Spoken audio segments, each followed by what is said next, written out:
नमस्कार, मी ऋषी देसाई. सुवर्ण कोकणच्या विशेष भागात आपलं स्वागत. मित्र हो, प्रत्येक माणसामध्ये एक धडपडण्याची जिद्द असते. फक्त त्याची ही धडपड, त्याला जर शास्त्रोक्त प्रशिक्षण लाभलं, किंबहुना एक गुरु लागला, हा गुरु वास्तवात जरी समोर नसला तरी मनातला गुरु हा द्रोणाचार्यासारखा असतो. तुमचं ध्येय ज्यावेळी नक्की होतं त्यावेळी तुमचे प्रयत्न हे तुम्हाला गुरुप्रमाणे लाभतात आणि याच प्रयत्नाची सगळी सुरुवात, याच प्रयत्नाची सगळी पराकाष्ठा ही तुम्हाला श्रीमंतीकडे नेते. ही श्रीमंती कशी आणता येईल, ही श्रीमंती कशी कष्टाची असेल, ही श्रीमंती कशी प्रामाणिक असेल, याचं एकमेव मार्गदर्शन कार्यक्रम म्हणजे झी 24 तासवरील दररोज सकाळी 6:30 वाजता आपण आत्ता पाहत असलेला सुवर्ण कोकण. याच कार्यक्रमाच्या निमित्तानं आपण नेहमी माणसांशी भेटतो, बोलतो की जो माणूस प्रत्येक सकाळी आपल्याला नवीन ऊर्जा देईल, नवीन काहीतरी शिकवण देईल आणि आपलं जगणंही किती समृद्ध आहे आणि हे समृद्ध जगणं आपल्या आजूबाजूच्या परिसरातील लोकांसाठी, आपल्या प्रिय व्यक्तींसाठी किती श्रीमंत असू शकतं याचा विचार तुमच्या मनामध्ये रुजवेल. हाच कार्यक्रम आपण सुवर्ण कोकणच्या माध्यमातून तुमच्यापर्यंत पोहोचवत असतो. आज या कार्यक्रमाच्या निमित्तानं सुवर्ण कोकणचे संस्थापक अध्यक्ष सतीश परब आलेले आहेत. त्यांच्याकडनं जाणून घेऊया कसा असेल पुढचा प्रवास. परब, स्वागत आपल्या या कार्यक्रमात.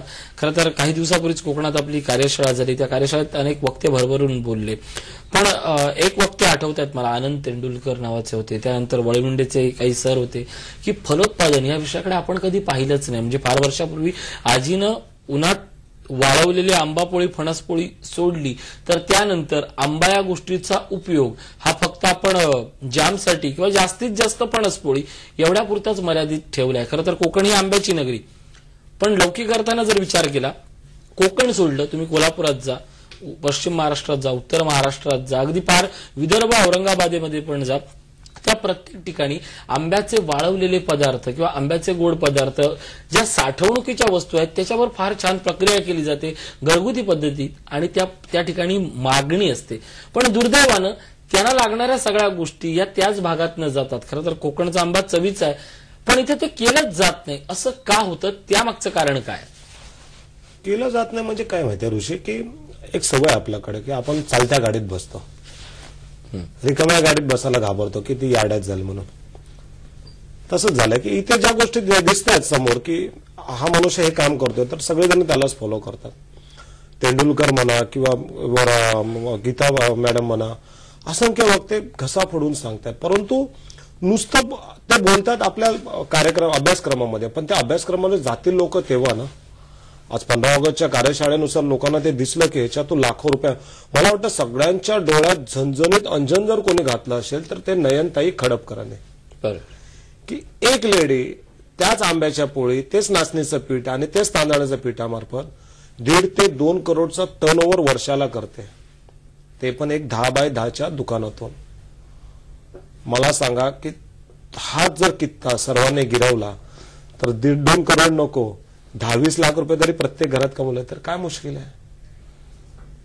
आणि वेगळं काय विकतायत, त्याच तांदळाचं पीठ विकतायत, तेच कुळीत पीठ विकतायत, परंतु त्याच्यात नाविन्यता आणतायत. त्यात एक नवीन गोष्टी, इनोव्हेटिव्ह काही गोष्टी टाकायचा प्रयत्न करतात.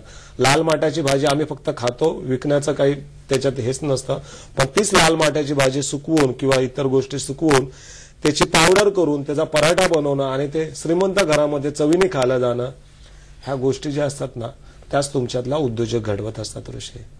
आपली जी 12 सप्टेंबरची कार्यशाळा हीच आहे. त्या छोट्या छोट्या गोष्टी ज्या तुमच्या आजूबाजूला आहेत त्याला फक्त एक वेगळ्या अँगलने बघायची गरज आहे. मग तो अँगल नक्की काय तो आपण ह्या कार्यशाळेत 12 सप्टेंबरच्या देतोय. 12 सप्टेंबरला बेसिकली जी कार्यशाळा होते ती अश्वमेधचं एक रूप आहे. मुळात अश्वमेध बद्दल नेहमीच विचारणा होत असते की अश्वमेध म्हणजे नेमकं काय. 12 ज्योतिर्लिंग आहेत, 12 वेगवेगळे विषय आहेत, पण प्रत्येक एखादा विषय हा दुसऱ्याशी कनेक्टेड असतो आणि ती कनेक्टिव्हिटीच तुम्हाला श्रीमंतीकडे नेते. याबद्दल काय सांगा ऋषी? जर तू असंख्य यशस्वी उद्योजकांचं जर एक समान धागा जर बघशील ना तर त्याच्यात एक असतं की तो उद्योजक कधीच एका धंद्यावर अवलंबून राहत नाही, नंबर 1. नंबर 2, तो उद्योजक कधीच फिजिकली त्या बिझनेसमध्ये नसतो. जी इंटरॅक्च्युअल प्रॉपर्टी असते ना ते सगळं काम करत असते.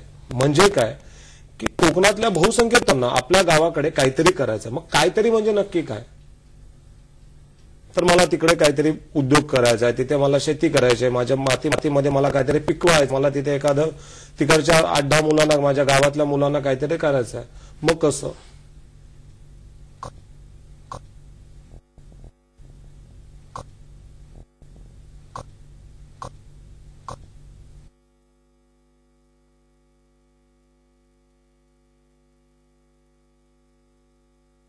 गावाकडे कसा शेती नाही, शेतीला तुम्ही उद्योग म्हणून कसा बघाल,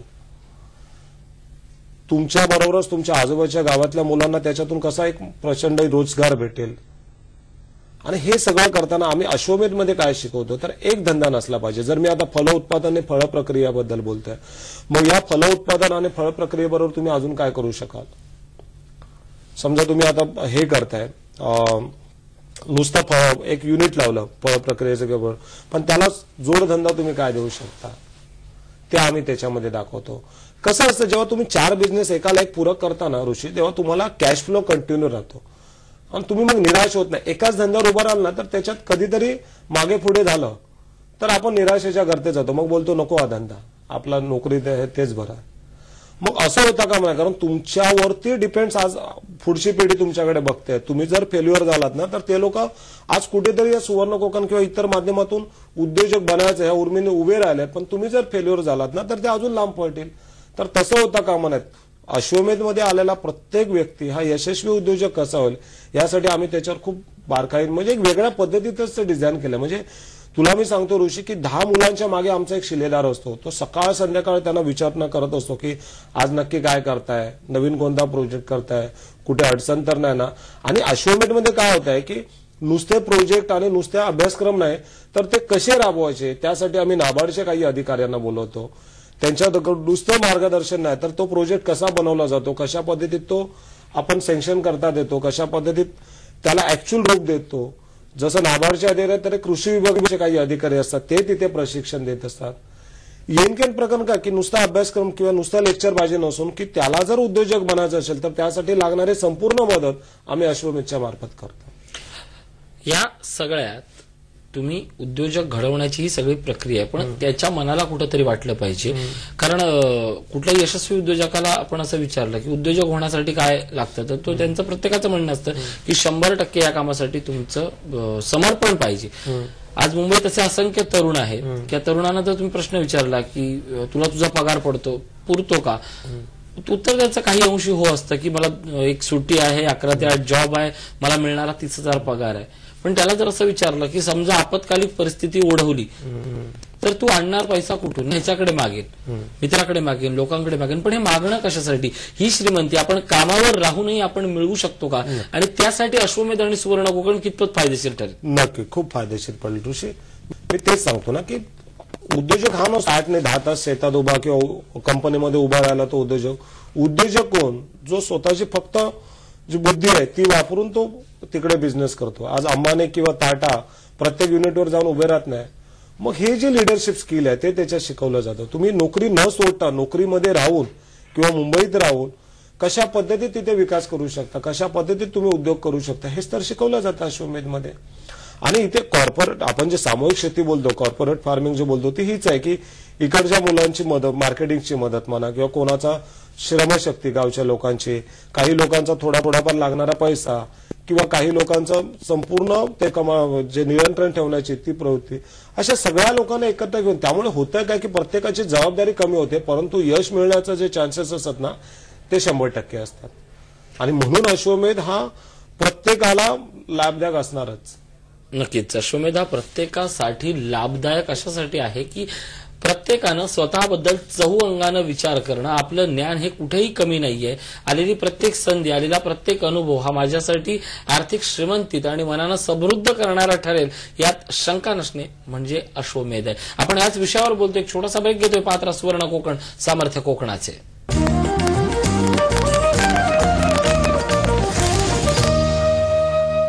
ब्रेकनंतर स्वागत. आपल्यासोबत आहेत सतीश परब. मला सांगा की 12 तारखेला ही कार्यशाळा होते. अश्वमेध आज गरज आहे आणि अश्वमेधच्या निमित्तानं उद्योजक येणं ही गरज आहे आणि श्रीमंत होणं ही तर अधोरेखित असणारी गरज आहे. या 3 गरजांपायी आपण हा सगळा पूर्णपणे कार्यशाळेचं आयोजन केलेलं आहे. नेमकं या सगळ्या कार्यशाळेत कोणी यावं आणि अश्वमेध कुणासाठी आहे? अश्वमेध हा अशा प्रत्येक लोकांसाठी की ज्यांना खरोखर मनापासून वाटतं की मला यार काहीतरी करायचं, नुसतं बोलून नाही. की खूप जण सांगतात की मला हे करायचंय, मला तसं करायचंय, मला गावच्यासाठी काहीतरी करायचंय. फुकटचे पोकळ हे नको आहेत गोष्टी. जर तुम्हाला खरोखरच आतमधून तळमळ आहे ना त्या प्रत्येकासाठी अश्वमेध आहे.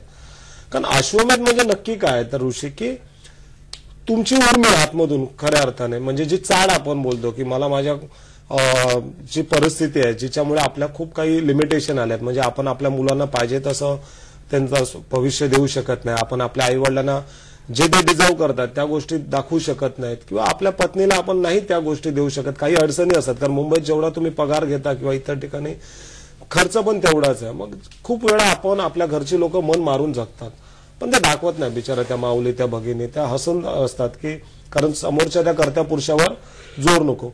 पण आपल्याला आतमधून वाटलं पाहिजे की खरोखरच आपण त्यांना सुखात ठेवलंय का, की अजून आपल्याला काय करायचं आहे, खरोखरच ज्या भूमीने आपल्याला जन्म दिला तिला आपण न्याय देतो का, तिच्यासाठी आपले काही ऋण आहेत की नाहीत. ह्या सर्वांसाठी अश्वमेध आहे.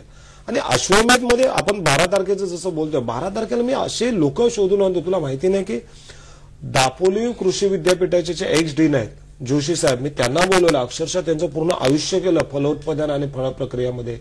मी त्या तांबडे मॅडमला बोलवतोय, ज्या कोकण विभागाच्या प्रमुख आहेत, ज्या महाराष्ट्राच्या कृषी योजना तिथे राबवल्या जातात त्यांच्या डेस्कवरनं, मी त्यांना बोलवतोय.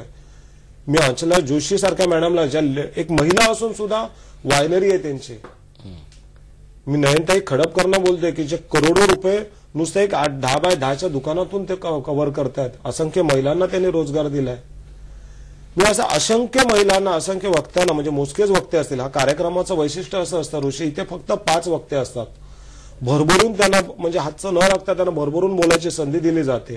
कार्यशाळेमध्ये तेवढा वेळ भेटत नाही, पण अश्वमेधमध्ये काय होतं की पूर्ण दिवसासाठी फक्त 5 स्पीकर असतात आणि 5 वेळ, म्हणजे जर कोणी कृषी विभागावर योजनेवर एक जण बोलतो, एक नाबार्डच्या योजनेवर बोलतो, उरलेले 3 जण फक्त आणि फक्त फलोत्पादन आणि फळ प्रक्रिया काय ह्याचं संपूर्ण माहिती देतात. आणि बाकीचे असे आम्ही 5-10 उद्योजक आणतो की ज्यांचा फक्त आम्ही तिथे सन्मान करतो, कारण तुम्हाला दाखवायचं असतं की या फलोत्पादन मधून बघा हे करोडो रुपये कसे वर्षाला कमवतात ते. सो हा असा पद्धतीत हा कार्यक्रम असतो. आणि तुम्ही बघा 12 तारखेच्या कार्यक्रमाला तुम्हाला अफाट लोकांचा तिथे लोंढाच्या लोंढा तिथे आढळलेला दिसेल. ऋषी, नक्कीच हा लोंढा, हा लोकांमधला विश्वास आहे, पण विश्वास जागृत करणं, कारण अशा प्रकारच्या परिषदा फार अटेंड केल्या जातात, पण या कार्यशाळेतनं गेल्यानंतर हळूहळू त्यांची जी उर्मी आहे ती संपते. त्यावर काय उत्तर आहे? ती उर्मी संपूर्ण म्हणूनच अश्वमेध, कारण अश्वमेध मध्ये पूर्ण 12 महिन्याचा हा अभ्यासक्रम आहे.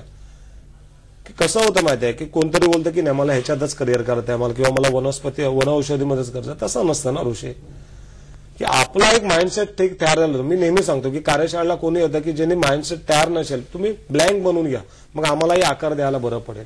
तुम्ही जर एखादी गोष्ट घेऊनच आलात मला ह्याच्यातच बनवायचं, तर तसं नसतं ना, की तुम्हाला एकमेकाला पूरक धंदे करायलाच हवेत. आणि हे सोपं नाही यार की पी हळद आणि हो गोरी. तुम्हाला डॉक्टर, इंजिनियर, मी नेहमी सांगतो त्यांना जर प्रोफेशनल म्हणून बनायचं असेल ना, तर त्यांना पहिली डिग्री, नंतर इंटर्नशिप, नंतर प्रॅक्टिस. तुम्ही एक लेक्चर किंवा एक कार्यशाळा करून लगेच तुम्ही कृषी उद्योग करू शकता का? तुम्हाला 1 वर्षाचा अभ्यासक्रम करावाच लागेल.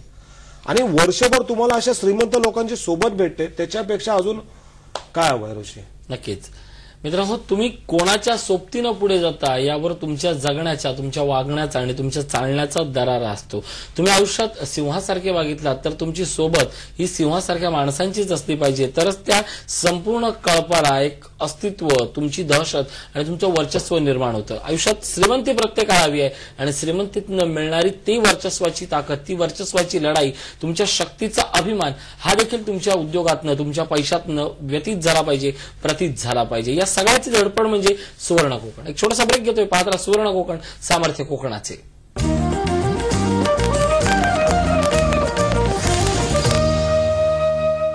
ब्रेकनंतर स्वागत. आपण बोलतोय सतीश परब यांच्यासोबत.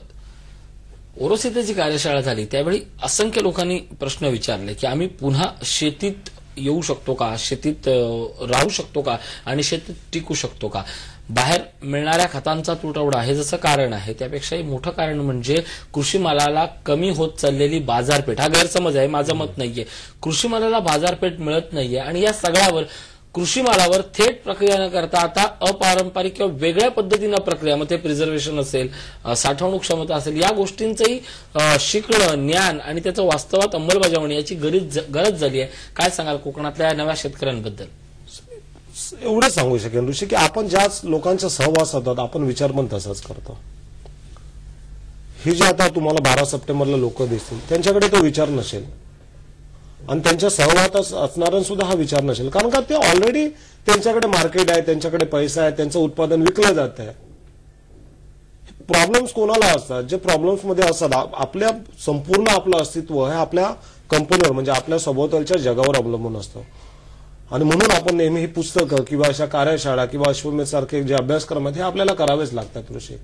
मी नेहमी सांगतो अश्वमेधमध्ये वेगळं असं काय नाही, इथे श्रीमंत लोकांचा, एक चांगल्या लोकांचा, विचारांचा सहवास तुम्हाला भेटतो. आणि मी तुम्हाला जर श्रीमंत व्हायचं असेल ना तर तुम्हाला श्रीमंतांचे सहवास, त्यांचा विचार हा खूप काही देऊन जातो ऋषी. आणि जशा जशा तुम्ही ओळखी वाचाल, एक रस्त्यावर पिना विकणारा मनुष्य ट्रेनमध्ये एक अब्जोपती होतो, तो असाच नाही होत ऋषी अनंत भालेकरांसारखा, की त्यांनी जी स्वतःची संगत निवडली, जी सोबत निवडली चांगल्या विचाराची, चांगल्या लोकांची, त्याच्यातून हा मनुष्य घडत गेला. आणि कोकणातल्या प्रत्येक माणसाकडे ती क्षमता आहे, ते गुण, जे यशस्वी उद्योजक होण्यासाठी जे गुण आहेत ना, हे त्यांच्याकडे जन्मजात आहेत. गरज आहे फक्त अशा एक चांगल्या विचारांच्या सोबतीची, गरज आहे चांगल्या चांगल्या गोष्टी त्यांना समोर उलगडून दाखवायची. आणि ती गरज, आणि हे नुसतं कोकणासाठी नाही, संपूर्ण महाराष्ट्रातल्या लोकांसाठी आहे. आज आपण नेहमी वाचतो की इथे उत्तर महाराष्ट्रात आत्महत्या होत, गरजच नाही आहे. तुम्ही निडर व्हा. तुम्ही कधी इस्रायलमध्ये बघितलात का आत्महत्या करतात? कारण प्रत्येक गोष्ट ही मिशन म्हणून जेव्हा तुम्ही करता ना, तेव्हा तुम्हाला अपयशाचा विचारच नसतो. आणि ज्यावेळेस तुम्हाला विचारच नसतो, तुमच्या डोक्यात जे विचार असतात ना त्याप्रमाणे तुम्ही घडत जातात. आणि म्हणून अश्वमेधमध्ये हे लिडरशिपमध्ये ह्या सगळ्या गोष्टी कव्हर केल्या जातात. मार्केट सगळं दुर्गम आहे. इथे फक्त महत्वाचं आहे की तुम्हाला काय बनायचं आणि तुम्हाला ते कशा करता बनायचं. हे तुम्हाला काय बनायचंय, कशासाठी बनायचं आणि कुणासाठी बनायचं, त्या प्रश्नांची उत्तरं महत्वाची असतात. या कार्यशाळेच्या निमित्तानं काय आवाहन कराल, किती तारखेला आणि लोकांनी काय करावं या कार्यशाळेत येण्यासाठी? ऋषी, मी लोकांना एकच सांगेन की 12 सप्टेंबर मला वाटतं शनिवार आहे, दादरला ही कार्यशाळा आहे. ऑफिसमध्ये फोन केल्यावर सगळ्या गोष्टी डिटेल त्या वेन्यूच्या समजतील. पण ज्याला खरोखरच वाचतं ना, मला हे करायचं आहे, कारण आज परत खूप झालं, आपण कार्यशाळा बघतो, टीव्हीवरचे प्रोग्राम बघतो, पण ह्या सगळ्यातून जर काही खरोखरच आपल्याला कमवायचं असेल, मिळवायचं असेल आणि आपल्या घरच्यांना समृद्ध करायचं असेल तर अश्वमेधला तुम्हाला यावंच लागेल. आणि उद्याचा जो कार्यक्रम आहे 12 सप्टेंबरचा, जो फलोत्पादन फळ प्रक्रिया, हा खूप काही तुम्हाला देऊन जाणार आहे ऋषी. कारण तुमच्या आजूबाजूला असणाऱ्या गोष्टींना कसं तुम्ही कन्वर्ट करता रुपयांमध्ये हे तिथे शिकवलं जाणार आहे. नक्कीच. मित्र हो, आपल्या आयुष्याचा पट मांडतो आणि म्हणतो मलाच माझ्या आयुष्यात काही किंमत नाहीये, तर त्या सगळ्यांनी लाकडाच्या त्या फाशांची जे दान असतं त्याची आठवण करून ठेवा.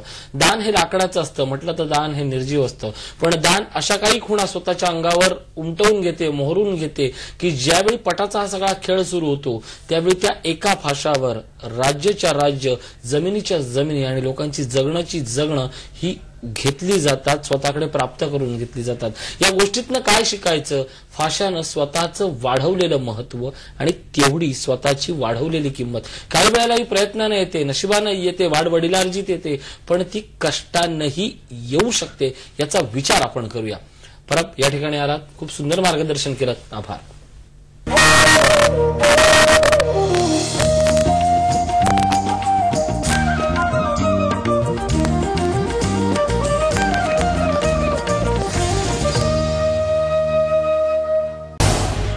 झी 24 तास रहा एक पाऊल पुढे.